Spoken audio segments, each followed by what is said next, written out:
ஒரு மாமி சொல்லுது, நாங்களாம் லட்டு சாப்பிட்றதே விட்டோம், அது கண்டவா கையெல்லாம் படுது இல்லை, லட்டு சாப்பிட்றத விட்டல, ஏன் ட்ரெஸ்ஸு போடுற, அதுவும் கண்டவா கை பட்டு தானே வருது. திருச்செந்தூர் கோயிலில் வேலை பார்த்த ஒரு நபர், செக்யூரிட்டியாக வேலை பார்த்தவர், பல காலமாக அங்கே வேலை பார்த்துட்டு அப்புறமா வந்துட்டார். இவங்க சென்னையில் தான் இருக்கார். அவர் சொன்ன ஒரு செய்தி கேட்டு நான் ஆடி போயிட்டேன். இவங்க கேட்பாங்களாம், அந்த பூசாரிங்க கேட்டாங்கன்னு சிக்கன் 65 வாங்கி கொண்டாந்து கொடுத்துட்டு போவானோ, உள்ளே வச்சே சாப்பிடுவாங்க.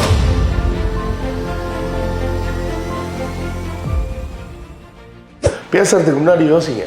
எண்ணி துணிக கருமம், துணிந்த பின் எண்ணுவோம் என்பது இழுக்கு. வேலையை செஞ்சு முடிச்சுட்டு அதுக்கப்புறமா யோசிக்கலாம் இருக்கக்கூடாது. அந்த இடத்துல உதயநிதி தான் கரெக்டு. ஆமாம், சனாதனம் ஒழிக்கணும், அது கொசு தான், அது டெங்கு தான், அதை எதிர்த்து போராடிக்கலாம் இருக்க முடியாது, அதை ஒழிச்சு தான் கட்டணும், நான் சொன்னதுலேருந்து நான் பின்வாங்கலை அப்படின்னு சொல்கிற தைரியம் இருந்தால் பொது வெளியில் வந்து கருத்து பேசுங்க. இல்லைன்னா மூடிட்டு பேசாமல் வீட்டில் இருங்க. மது வந்து வீடியோ எடுத்து போட்டுக்கிட்டு இருக்காங்க.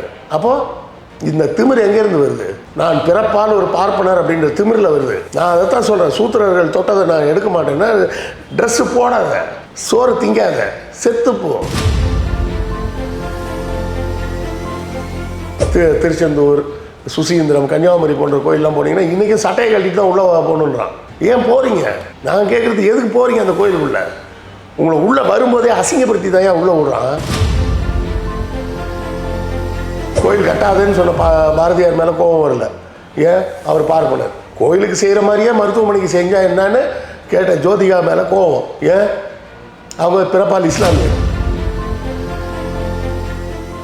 ரெட்ரோலுக்ஸ் நெஞ்சங்களுக்கு வணக்கம். நான் உங்கள் கார்த்திக். இன்றைய சிறப்பு நேர்காணலில் நம்முடைய இணைந்திருப்பவர் எழுத்தாளர் மற்றும் வரலாற்று பகுப்பாய்வாளர் திரு கிருஷ்ணவேல் டிஎஸ் அவர்கள். வணக்கம் சார். வணக்கம் கார்த்திக், நல்லா இருக்கீங்களா? நல்லா இருக்கேன். நீங்கள் எப்படி இருக்கீங்க?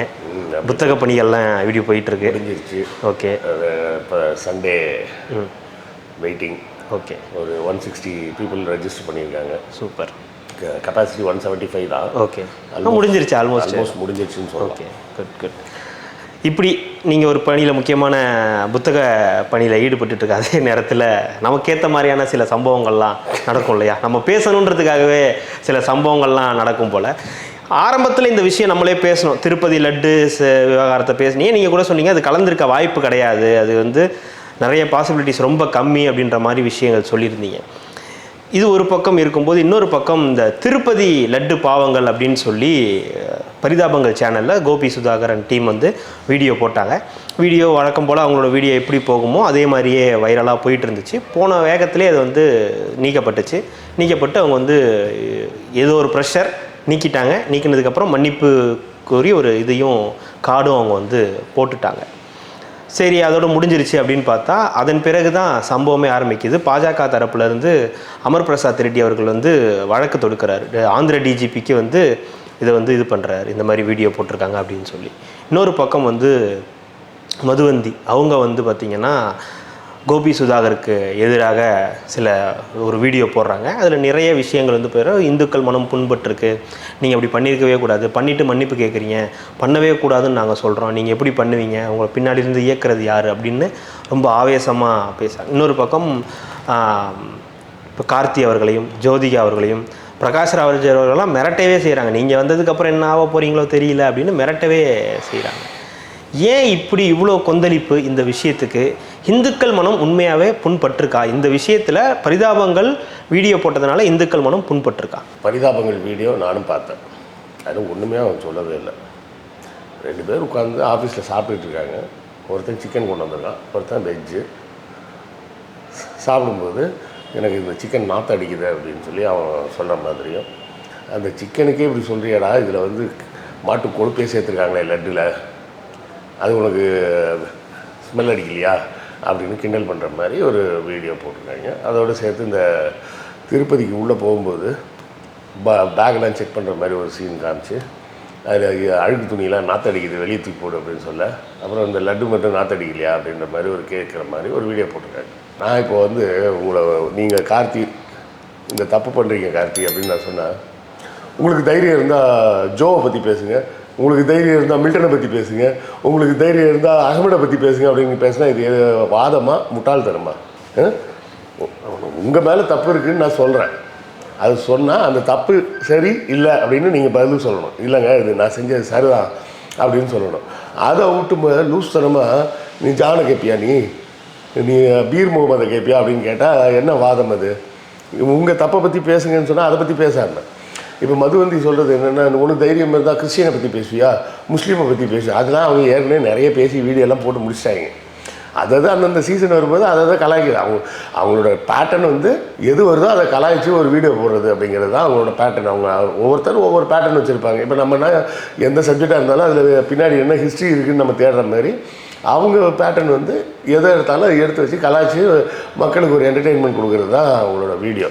இதில் இந்துக்கள் மனம் புண்பட்டுச்சா அப்படின்னா எந்த இந்துவும் என்கிட்ட வந்து கோபி சுதாகரை பார்த்து எனக்கு மனசு கஷ்டமாயிடுச்சு அப்படின்னு சொன்ன மாதிரிலாம் நான் பார்க்கவே இல்லை. என் மனைவியோட பார்த்து விழுந்து சிரிச்சிட்டு இருந்தாங்க. ஏன்னா சரி, புண்படாமல் அவங்க ஏன் வந்து மன்னிப்பு கேட்குறாங்க? ஏங்க திருப்பி சொல்லிட்டு இருக்காங்களேன்னு அவன் ஒரு டீசன்சி கருதி எடுத்துட்டான் வீடியோவை. என்கிட்ட கேட்டிருந்தா எடுத்துடக்கூடாது. ஏன்னா அது பார்த்துக்கலாம் வாடா அப்படின்னு சொல்லியிருக்கணும். தேவையில்லாமல் எடுத்தது தான் இப்போ இதுங்களுக்கெல்லாம் கொழுப்பாகி போச்சு. இந்த இடத்துல வந்து மாட்டு கொழுப்பா அப்படின்னு பார்த்தா மாட்டு கொழுப்பெல்லாம் வந்து 2ஆம் பட்சம்தான் இருக்கிறது. ஆக்சுவலாக என்னென்னா பார்ப்பன கொழுப்பு இது. சரியா? இது வந்து பார்ப்பன கொழுப்பு. நான் கேட்குறேன், அந்த லட்டு தயாரிக்கிறது யார்? பூந்தியை எண்ணெயில் போட்டு எடுக்கிறது யார்? அந்த ஜீனி பாகு தயார் பண்ணுறது யார்?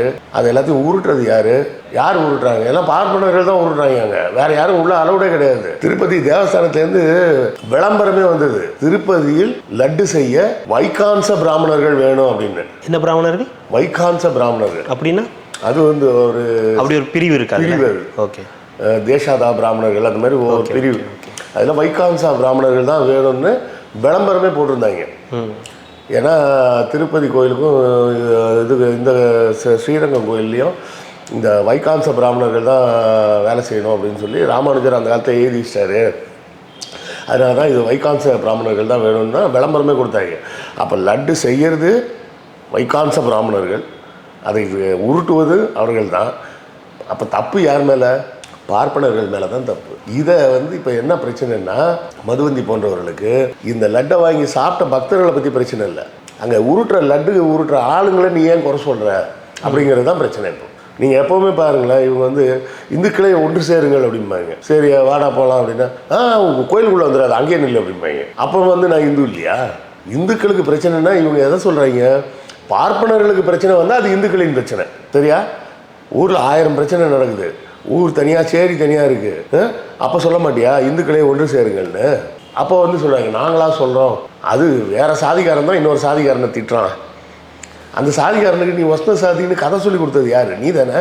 பொழுதன்னைக்கு நான் உட்காந்து தம்பியை கூப்பிட்டு உட்காந்து பேசி பேசி பேசி மண்டையை கழுவி சும்மா இருக்காத போய் கார்த்திகை அடி அப்படின்னு சொன்னேன். எல்லாம் பழக்கி விட்டுட்டு எனக்கு என்ன தெரியும், அவன் தானே முன்னாடிச்சான் அப்படின்னு நான் சொன்னேன். அது வந்து எப்படி இருக்கும்?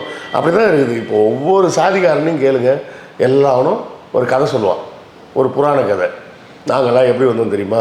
நாங்கள்லாம் இப்படி வந்தோம், எண்ணெய் சட்டியிலேருந்து வந்தோம், தீச்சட்டியிலேருந்து வந்தோம், வானத்தில் இருந்து பிரம்மா வந்தார், அவர் வரும்போது அவருக்கு வேலை செய்கிறதுக்காக நாங்கள் போனோம், இந்த முனிவர் வந்தார், அவர் பின்னாடி நாங்கள் வண்டி ஓட்டிகிட்டு போனோம். இப்படி ஒவ்வொருத்தரும் ஒரு கதை சொல்லுவாங்க. இது மாதிரி எல்லா சாதிக்காரனையும் கேளுங்க, எல்லா சாதியிலும் ஒரு கதை வச்சுருப்பாங்க. எல்லா சாதியும் கேளுங்க, எல்லோரும் நாங்கள் ஆண்ட பரம்பரைம்பாங்க. இந்த கதையெல்லாம் சொல்லி வச்சது யார்? பார்ப்பனர்கள். இங்கே கோயிலுக்கு போகிறீங்கல்ல, கோயிலுக்கெல்லாம் போவீங்கல்ல, அர்ச்சனை பண்ணியிருக்கீங்களா? பண்ணும்போது என்ன கேட்பாங்க? பேர், அப்புறம் என்ன குளம் கோத்திரம் இதெல்லாம் கேட்பாங்க. கோத்திரம், பேர், நட்சத்திரம், குளங்குது நட்சத்திரம் என்ன, நட்சத்திரம், ராசி என்ன, இதெல்லாம் கேட்பாங்க. ராசி சில இதெல்லாம் கேட்க மாட்டாங்க. பொதுவாக கேட்குறது பேர், நட்சத்திரம், கோத்திரம்பாங்க. நீங்கள் என்ன கோத்திரம்? சிவகோத்திரம்னு சொல்லுவாங்க. இல்லைன்னா என்ன சொல்லுவாங்கன்னா விஷ்ணு கோத்திரம், இல்லைன்னா சண்முக கோத்திரம், இல்லைன்னா சக்தி கோத்திரம் அப்படின்னு சொல்லுவாங்க. இது சொன்ன உடனே அவனுக்கு தெரியும் நான் யாருன்னு. ஆமாம், ஏன்னா பார்ப்பனர்களோட கோத்திரம்லாம் வேறு. அதுக்கு தனி. ஆமாம், அது ஒரு கேட்குறதே அதுக்கு தான். அது ஒரு போலீஸ் குரூப்பா? ஆமாம், அவன் கேட்குறதே வந்து அந்த கோத்திரம்னு கேட்குறதே இதுக்கு தான் கேட்குறான். அவங்கள்ட்ட போய் கேட்டிங்கன்னா நாங்கள் கௌண்டின்ய கோத்திரம், விஸ்வாமித்திர கோத்திரம், வசிஷ்ட கோத்திரம் அப்படின்னு அவன் ஒவ்வொரு முனிவர் பேரை சொல்லுவான். நம்ம தான் சிவகோத்திரம், சண்முக கோத்திரம், விஷ்ணு கோத்திரம்னு நம்ம சொல்லிட்டு இருப்போம். நீங்கள் அங்கே கோயிலில் போய் உங்கள் கோத்திரத்தை சொன்னோடனே தெரிஞ்சிடும், ஓ இவன் நம்மவா இல்லைடா அப்படின்னு தெளிவாயிடுறாரு. நம்மளால பார்த்தாலே தெரியும்ல. இல்லை, நம்ம பசங்களே நிறைய பேர் நல்ல வேலையாக இருக்கிறவங்கலாம் இருக்கிறாங்க. அதனால சொல்கிறேன். இப்போ என் மனைவி வந்து பார்த்தீங்கன்னா, அதாவது வெள்ளை கருப்புன்றதை நான் வித்தியாசத்துக்கு சொல்லலை, பார்ப்பனர்லேயும் கருப்பாக இருக்கவனும் இருக்கான். சரியா? என் மனைவியை வந்து நாங்கள் இந்த ஏரியாவுக்கு நான் வந்து திருமணம் ஆனோடனே வந்து 18 வருஷமாக அங்கே தான் இருக்கேன். வேறு வீடே நான் மாற்றினது கிடையாது. வந்த புதுசுலேருந்து இன்றைக்கி வர அந்த ஏரியாவில் இருக்க பார்ப்பனர்கள்லாம் என்னை முறைச்சி பார்ப்பாங்க. காரணம் என்னென்னா, என் ஒய்ஃப் வந்து கொஞ்சம் ரொம்ப ஒயிட்டாக இருப்பாங்க.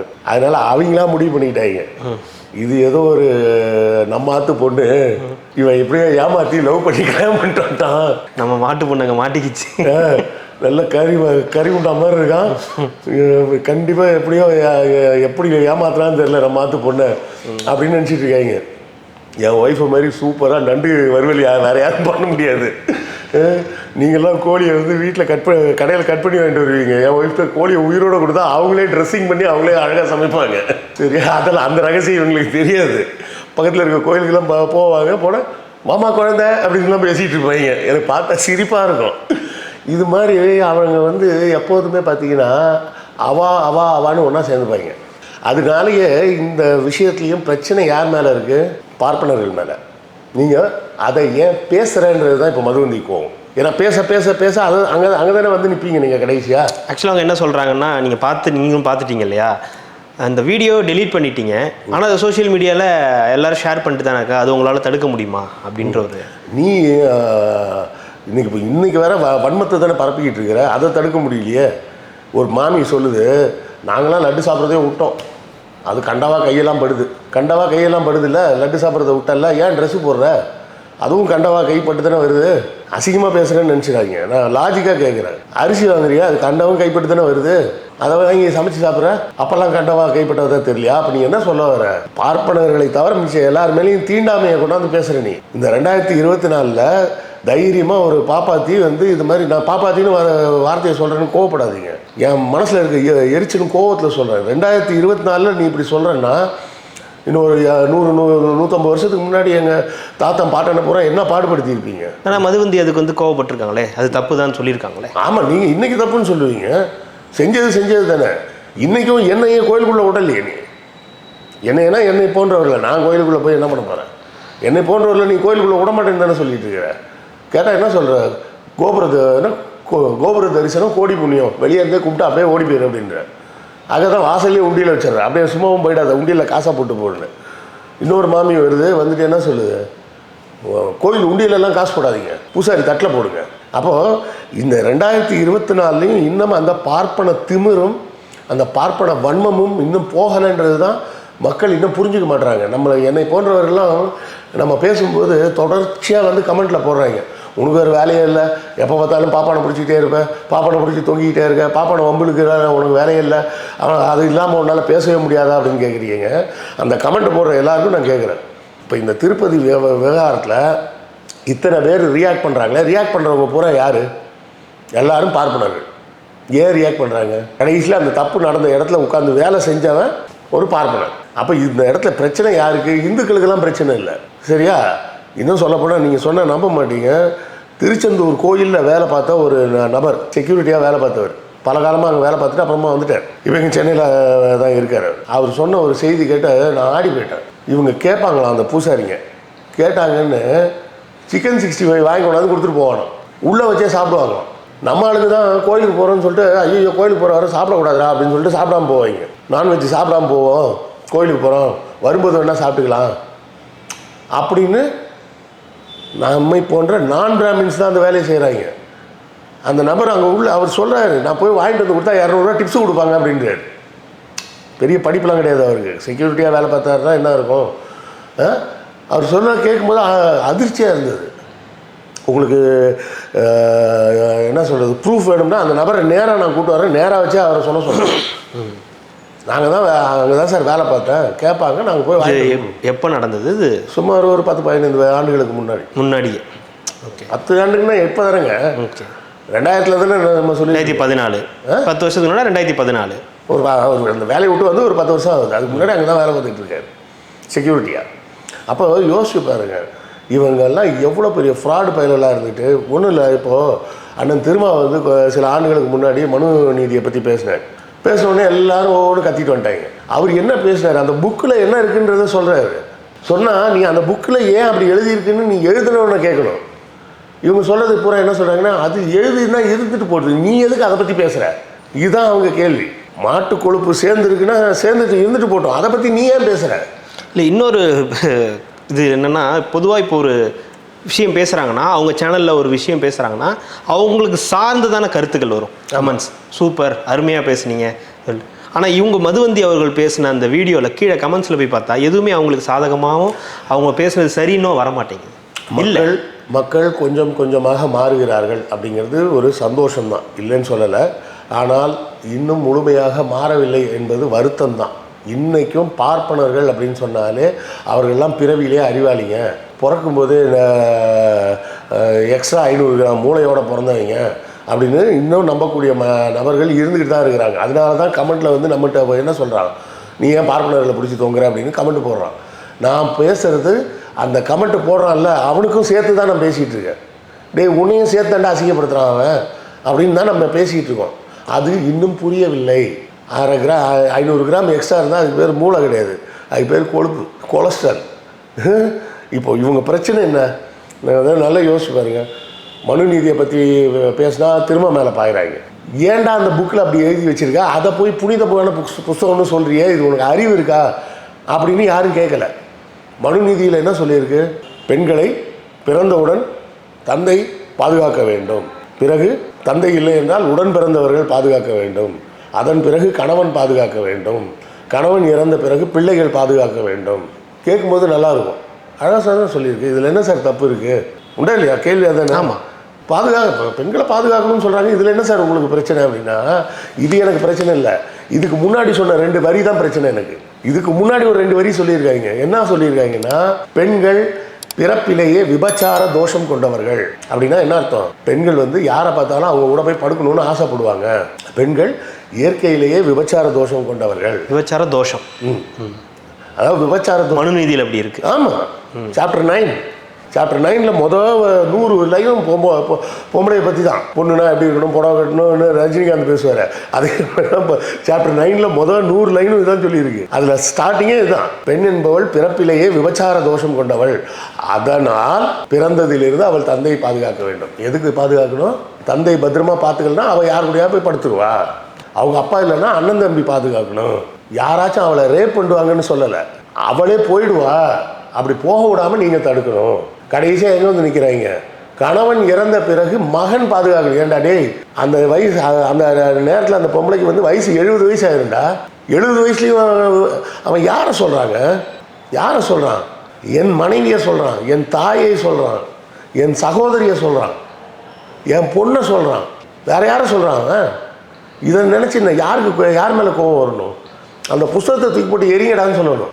அதை சொல்லாமல் இதெல்லாம் நீ ஏன் பேசுகிற, அது இருந்தால் இருந்துட்டு போகுது, நீ ஏன் பேசுகிற அப்படின்னா இது என்ன முட்டாள்தனமாக இருக்கா இல்லையா? இப்போ லட்டு உருட்டுனது பார்ப்பனர்கள், இப்போ இவங்க உருட்டுறது என்னது? கோபி சுதாகர் ஏன் இதை பேசுகிறாங்க? டேய், அவன் தப்பு செஞ்சவன் அவன்டா அப்படின்னு சொன்னால் அதை விடு. ஆனால் இன்ன வரைக்கும் அது யார் செஞ்சானே இது வரைக்கும் சொல்லலை. அதை பற்றி ஒரு டீட்டெயிலே இல்லை. சந்திரபாபு நாயுடுவோட பாஜக அரசியலுங்க அது. ஓகே, அது பேர் அது பின்னணியில் இருப்பது சந்திரபாபு நாயுடுவோட பாஜக அரசியல். ஏன்னா ஜெகன்மோகன் ரெட்டி வந்து கிறிஸ்டியன். அவர் நம்ம ஜெகன் மோகன் எல்லாம் பேர் இருக்கணும்னு அவர் இந்து நினச்சிட்டு இருக்கோம். அவர் கிறிஸ்டியனு. கெசட்டில் அவர் பேர் இப்படி தான் போட்டிருக்கு, கிறிஸ்டியன் ரெட்டின்னு போட்டிருக்கு. அவர் அந்த எலெக்ஷனுக்கு அஃபிடவிட் சப்மிட் பண்ணுவார்ல, ஆமாம், அவர் கிறிஸ்டியன் ரெட்டின்னு போட்டிருக்கு. அவர் கிறிஸ்டியன்றதுனால ஒரு கிறிஸ்தவன் ஆட்சியில் தான் இப்படி திருப்பதி கோயிலில் நடந்தது, நாங்கள் வந்து இந்துக்களுக்கான கட்சி, நாங்கள் வந்து அதை சரி செஞ்சிட்டோம் அப்படின்னு ஒரு சீனை போடுறதுக்கு சந்திரபாபு நாயுடு ட்ரை பண்ணுறாரு. இதில் வேறு ஒன்றுமே கிடையாது. இது அரசியல். ஆமாம், ஓகே. பவன் கல்யாண் அவர் 11 நாள் விரதம் இருக்கார். திருப்பதி கோயிலில் அந்த படிக்கட்டுகள்லாம் ஏதோ பண்ணிக்கிட்டு இருக்காரு, என்ன பண்ணுறாருன்னு தெரியல, ஏதோ உட்காந்து தேய்ச்சிக்கிட்டு இருக்காரு. அப்படின்னும் போது உடனே கார்த்தி ஒன்று சொல்கிறாரு. அதுக்கு வந்து அவர் ஒரு இதில் ஆடியோ லான்ச்சில் ஏதோ ஒன்று பேசுகிறாரு, அது ஒரு பெரிய இதாகுது. உடனே மன்னிப்பு கேட்குறாங்க. உடனே அதையும் ஒரு பேசுகிறாங்களே, பேசு பொருளாக எடுத்து பேசியிருக்காங்க. முதல்ல நான் சொல்லக்கூடியது என்ன தெரியுமா? இந்த மன்னிப்பு கேட்குற வேலையை விட்டு தொலைங்க. நாம் பேசுகிறது சரியா இல்லையான்னு முதல்ல யோசிங்க. யாகாவாராயினும் காவாக்கால் சோகாப்பர் சொல்லிடுக்கப்பட்டு பேசுறதுக்கு முன்னாடி யோசிங்க. எண்ணி துணிக கருமம், துணிந்த பின் எண்ணுவோம் என்பது இழுக்கு. வேலையை செஞ்சு முடிச்சுட்டு அதுக்கப்புறமா யோசிக்கலாம் இருக்கக்கூடாது. அந்த இடத்துல உதயநிதி தான் கரெக்டு. ஆமாம், சனாதனம் ஒழிக்கணும், அது கொசு தான், அது டெங்கு தான், அதை எதிர்த்து போராடிக்கலாம் இருக்க முடியாது, அதை ஒழிச்சு தான் கட்டணும், நான் சொன்னதுலேருந்து நான் பின்வாங்கலை அப்படின்னு சொல்கிற தைரியம் இருந்தால் பொது வழியில் வந்து கருத்து பேசுங்க. இல்லைனா மூடிட்டு பேசாமல் வீட்டில் இருங்க. சிம்பிளாக சொல்கிறது இதுதான். சொன்ன கருத்தில் நிற்க முடியலையா உன்னால்? பயமாக இருக்கா? அப்படி என்னையா பயம் உனக்கு? படம் ஓடாமல் போயிருமா? வசூலாகாமல் போயிருமா? ஏன் நீ சம்பாதிச்சது பத்தாதா உனக்கு? நான் கார்த்திக் சூர்யான்னு யாரையும் குறிப்பிட்டு சொல்கிறேன்லாம் இல்லை, பொதுவாகவே எல்லாரையும் தான் சொல்கிறேன். இல்லை, பிரகாஷ்ராஜ் தெரியுமா தானே சொல்லியிருக்கேன். அதுதான் எல்லாரும் பிரகாஷ்ராஜை கொண்டாடுறாங்க. சொன்ன கருத்தில் பின்வாங்காதீங்க, மன்னிப்பெல்லாம் கேட்காதீங்க. அதுக்கு உடனே ஒரு மிரட்டல் துணியில் அவர் வந்ததுக்கப்புறம் என்ன ஆவாருன்னு பார்த்துக்கோ. முடிஞ்சா நீ செய்ய, என்ன செய்யணுமோ செய்ய. இல்லை, இந்த தைரியம் எங்கேருந்து வருது? ஒரு நடிகரை அவர் ஒரு விஷயம் சொல்கிறாரு, அதுக்கு அவர் எதிர்கருத்து சொல்கிறாரு. அவர் பணத்தை ஒரு பொருட்டாக மதிக்கலை. இல்லை, அந்த தைரியம் நான் கேட்குறது பிரகாஷ்ராஜ் இது இல்லை. இங்கே உட்காந்து இவங்க சொல்கிறாங்க இல்லையா, யார்? மதுவந்தி சொல்கிறாங்க. மதுவந்தி அதுதான் சொன்னேன் ஆரம்பத்தில், இது மாட்டு கொழுப்பு இல்லை, பார்ப்பன கொழுப்பு. இது பார்ப்பன கொழுப்பு இல்லை. நான் தைரியமாக சொல்கிறேன். இந்த வீடியோவை பார்த்துட்டு அவனால் கேஸ் பண்ணால் போடட்டும், அதை எதிர்கொள்ள தயார். நான் என் கருத்தை வாபஸ் வாங்குறதுக்கு தயார் இல்லை. எந்த இடத்துல கோர்ட்டுக்கு போனாலும் நான் என் கருத்தை வாபஸ் வாங்க தயார் இல்லை. இது வந்து திமிருங்க, நல்லா புரிஞ்சுக்கிங்க. ஒரு மாமி வந்து பப்ளிக் ஒப்பீனியன் மாதிரி பைட்டு கொடுக்குது, அது யாரோ தொடுறாங்க, அதனால நாங்கள் அந்த லட்டு சாப்பிட்றதே விட்டோம். அப்படின்னா என்ன அர்த்தம்? தீண்டாமையை பேசுகிற நீ. தீண்டாமை என்பது குற்றம்னு சட்டம் நம்ம கான்ஸ்டியூஷனில் சொல்கிறோம். ஆனால் நீ தீண்டாமையை பப்ளிக்கில் வந்து ஒப்பீனியன் சொல்லிட்டு இருக்கிறீங்க. மது வந்து வீடியோ எடுத்து போட்டுக்கிட்டு இருக்காங்க. அப்போது இந்த திமிர் எங்கேருந்து வருது? நான் பிறப்பால் ஒரு பார்ப்பனர் அப்படின்ற திமிரில் வருது. நான் அதை தான் சொல்கிறேன், சூத்திரர்கள் தொட்டதை நான் எடுக்க மாட்டேன்னா, ட்ரெஸ்ஸு போடாத, சோறு திங்காத, செத்து போன்றேன். எந்த பார்ப்பனர்களாவது பார்ப்பனர்கள் சொன்ன வேலையை செஞ்சுருக்காங்களா? பார்ப்பனருக்கு என்ன வேலை? அவங்களுக்கு அவங்க வேதத்துலையோ ஆகமத்துலலாம் என்ன சொல்லி வச்சுருக்கு? எந்த வேலைக்கும் போகக்கூடாதுன்னு சொல்லியிருக்கு. புரியுதுங்களா? பார்ப்பனர்கள் எந்த வேலையும் செய்யக்கூடாது. அப்போ சாப்பாட்டுக்கு உஞ்ச விருத்தி போய் பிச்சை எடுத்து தான் சாப்பிடணும். போய் 4 வீட்டில் அரிசி வாங்கிட்டு வந்து சமைச்சு சாப்பிட்டுட்டு வேதத்தை ஓதிட்டு வீட்டிலே இருக்கணும், வேறு எதுவுமே செய்யக்கூடாது. அப்போ நீயே உனக்கு சொல்லப்பட்ட விதிக்கப்பட்ட விதியை எதுவுமே நீ செய்கிறதில்லை. நாங்கள் ஆடிட்டராக போய் உட்காந்துப்பேன், நான் லாயராக உட்காருவேன், நான் போய் ஜட்ஜாக உட்காருவேன், நான் போய் டாக்டராக உட்காருவேன், நான் இன்ஜினியராக உட்காருவேன், நான் சாஃப்ட்வேரில் போய் உட்காருவேன், நான் ஆன்சைட்டு போவேன். உனக்கு கொடுக்கப்பட்ட வேலையவே நீ செய்கிறதில்ல. ஆனால் மற்றவனை பூரா தீண்டாமையை பேசுகிறேன்னா அதுக்கு தான் பேர் பார்ப்பன கொழுப்பு. திரும்ப அந்த வார்த்தையை சொல்கிறீங்களே சார்னா தைரியமாக சொல்கிறேன், எவன் வேணாலும் கேஸ் போடட்டும், கோர்ட்லேயே நான் வந்து பேசுவேன். இதை நான் பேசின கருத்து கரெக்டு தான், நான் பின்வாங்க முடியாது, நீங்கள் மன்னிப்பு கேட்டிங்கன்னா விட்டுறோன்னு கோர்ட்டில் சொன்னால் கூட நான் சொல்லுவேன், மன்னிப்பெல்லாம் கேட்க முடியாது, இதுக்காக தண்டனை கொடுப்பீங்கன்னா கொடுங்க, பார்த்துக்கலாம், நான் மறுபடியும் அப்பீல் போகிறேன். இது வந்து பேசியே ஆகணுங்க. பெரியார் இதற்கு தாண்டிலாம் பேசியிருக்கேன். என்னைக்கு இப்போ மக்கள் வந்து பெரியாரை மறந்தாங்களோ அன்னைக்கு தான் இவனுங்க பூரா வந்து இப்படி உங்கள் மண்டையில் ஏறி வந்து மசாலா அரைக்கிறான். நான் ஒரு காமெடி வேணால் சொல்ல வேணால் செஞ்சு பாருங்கள். ஏதாவது ஒரு கோயிலுக்கு போங்க, பேர் சொல்லுங்க முனியாண்டி, நட்சத்திரம் சொல்லுங்க கார்த்திகை நட்சத்திரம், கோத்திரம் சொல்லுங்க கவுண்டினிய கோத்திரம் அப்படின்னு சொல்லுங்கள், கவுண்டினிய கோத்திரம்னு சொல்லுங்கள், கோயிலில் பெரிய காமெடி நடக்கும். அவங்களுக்கு அது ஆமாம். ஓகே. இன்றைக்கும் உங்களை அறியாமலேயே உங்களை முட்டாளாக தானே வச்சுருக்கான். நீங்கள் தான் என்ன நினச்சிக்கிறீங்க? ஆஹா, என் பேரை சொல்லிட்டேன், என் நட்சத்திரம் சொல்லிட்டேன், என் கோத்திரம்லாம் சொல்லிட்டேன், அப்படியே அங்கே அர்ச்சனை முடிஞ்சோடனே அந்த பலன் அப்படியே என் அட்ரஸுக்கு கரெக்டாக வந்து சேர்ந்துடும் அப்படின்னு நினச்சிட்டு இருக்கீங்க. அவங்கள்ட்ட அந்த கோத்திரம் கேட்குறதே எதுக்கு கேட்குறான்? நீங்கள் பார்ப்பனராக இல்லையான்னு தெரிஞ்சுக்கிறதுக்கு மட்டும் தான் கேட்குறான். முன்னாடி சட்டை போடாமல் வருவீங்க, இப்போ எல்லோரும் சட்டை போட்டு வரீங்க, பார்க்க வெள்ளையாக இருக்கீங்க. அப்போ ஐயரா இல்லையான்னு எப்படி நம்ம கண்டுபிடிக்கிறது அப்படின்றதுக்காக வச்சுருக்கிற மெத்தடு தான் இது. இன்றைக்கும் பாருங்கள், தென் தமிழ்நாட்டில் திருச்செந்தூர், சுசீந்திரம், கன்னியாகுமரி போன்ற கோயிலெலாம் போனீங்கன்னா இன்றைக்கும் சட்டையை கட்டிட்டு தான் உள்ளே போகணுன்றான். ஏன் போகிறீங்க? நாங்கள் கேட்குறது எதுக்கு போகிறீங்க அந்த கோயிலுக்குள்ளே? உங்களை உள்ளே வரும்போதே அசிங்கப்படுத்தி தான் ஏன் உள்ளே விட்றான்? நீங்கள் பக்தின்ட்டு போகிறீங்க, அப்போ உன்னை உள்ளே வரும்போதே அசிங்கப்படுத்துகிறான்.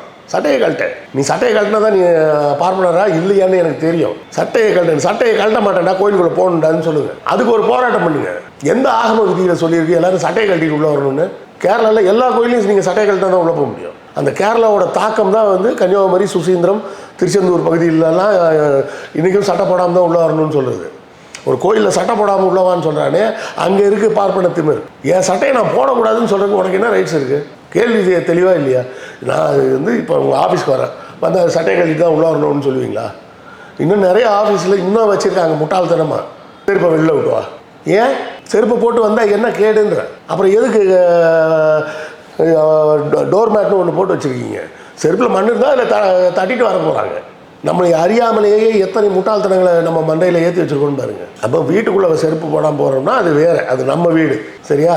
நான் மேன்ஷனில் தங்கியிருந்தப்பெல்லாம் ரூமுக்கு போடுறதுக்கு வேற ஒரு செருப்பும் வெளியே போடுறதுக்கு வேற ஒரு செருப்பு வச்சுருப்பேன். நான் செருப்பு போடாமல் இருக்க மாட்டேன் எப்பவுமே. இன்னொன்று முதல்ல புரிஞ்சுங்க, செருப்பு போட ஆரம்பித்த பிறகு தான் நம்ம இந்தியாவில் வந்து காலரா குறைஞ்சது, வாந்தி பேதியில் மக்கள் சாகிறது குறைஞ்சது.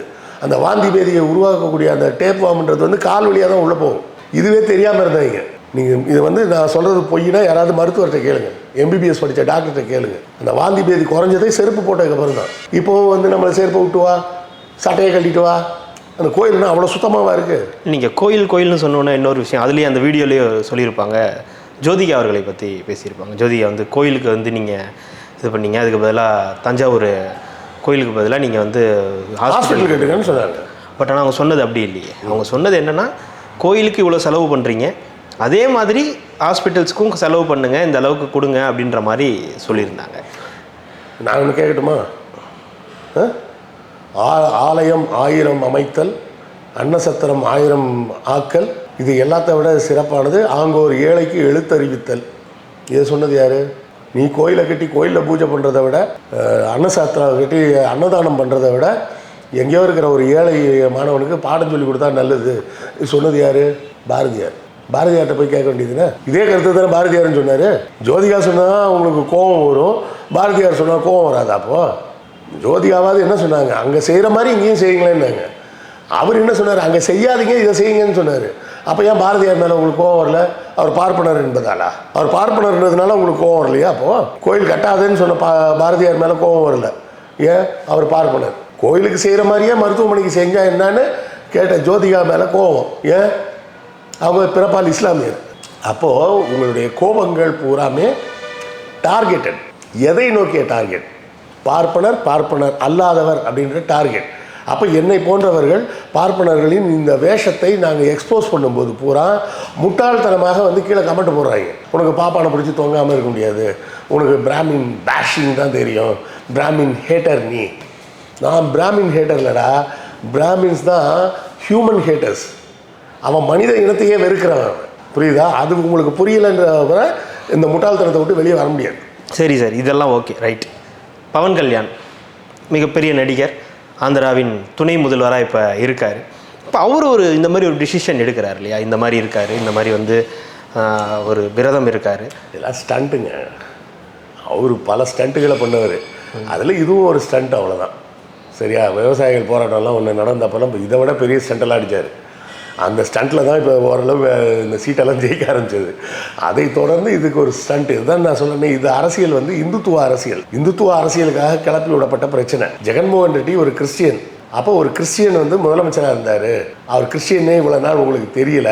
ஜெகன்மோகன் பேர் வச்சுருக்கிறதுனால, ரெட்டின்னு பேர் வச்சுருக்கிறதுனால அவர் இந்துன்னு நினச்சிட்டு இருக்கீங்க. அவர் கிறிஸ்டியனு, அவர் கிறிஸ்டியனாக இருந்த காலத்தில் வேணும்னு இப்படி பண்ணார் அப்படின்னு கிளப்பி விட்டுட்டு இருக்காங்க. அதுதான் விஷயம். சில பேர் பேசும்போது தெளிவாக சொல்லுவாங்க. ஒரு வயசான பெரியவர் ஒருத்தர் அன்றைக்கி ஏதோ ஒரு வீடியோவில் பேசிகிட்டு இருந்தார்.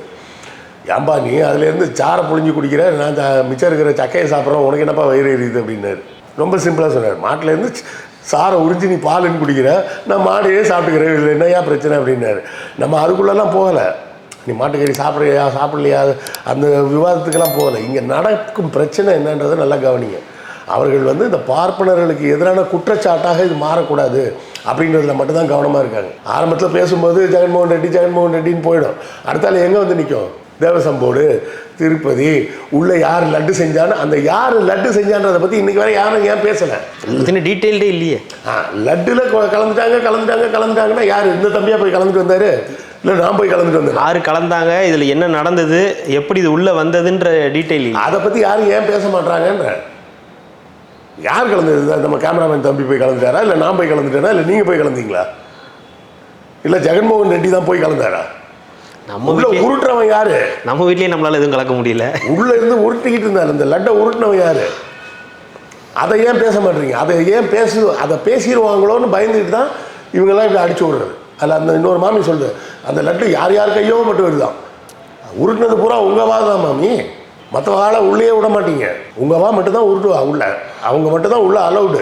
அதை கவரில் போட்டு கொண்டாடுற வர உங்கள் வா தான் இருக்கா. அந்த கவுண்டர்லேருந்து அந்த லட்டுக்கு டோக்கனை வாங்கிட்டு லட்டத்துக்கு கொடுக்குறதும் உங்கள் வாதம் கொடுக்குறா. வேற யாரோ உருட்டுறாங்கன்னு ஓவராக உருட்டுறீங்க அப்படின்னு நம்ம கேட்க வேண்டியது இருக்கு.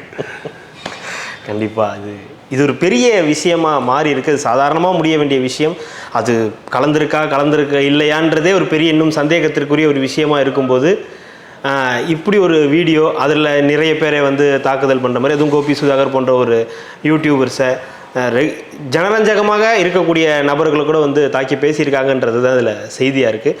மிக்க நன்றி சார். இவ்வளோ நேரம் உங்களுடைய நேரத்தை ஒதுக்கி எங்களுக்காக பல்வேறு தகவல்களை பகிர்ந்தமைக்கு ரெட்ரோலோக்கின் சார்பாக மிக்க நன்றி.